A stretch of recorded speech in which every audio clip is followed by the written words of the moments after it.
و این بدی ها، این چیزهایی که انسان بد میبیند، طبع او را خیره میکند، و المکروه قد یأتی بالمحبوب، این چیزی که در نظر شما بلا هست، در نظر شما مصیبت هست، گاه ها نیکی را می آورد.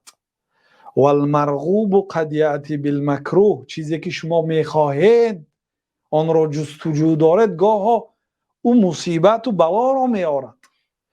بنابراین هیچگاه در امنیت نباشد که ضرر از جانب خرسندی شما آید، ضرر از جانب آن چیزی که شما تمنا دارید و جستجوش دارید از همون طرف ضرر و بلا بیاید. و این چنین ناامید نشوید که از طرفی بلا و مصیبت به شما نیکی آید. از جانب بلا، در پشت بلا برای شما نعمت است.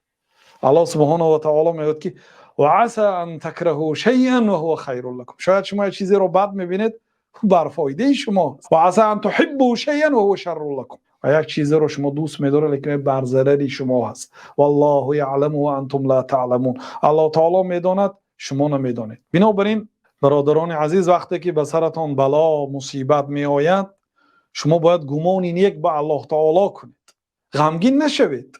در پشت این مصیبت و بلا یا به سبب این بلا و مصیبت الله تعالی به شما نیکی را میخواهد. و این طبیعت دنیا هست.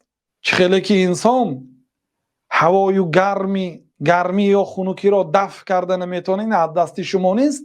آمدن بلا و مصیبت و خرسندی و بدی ها این از دست شما نیست.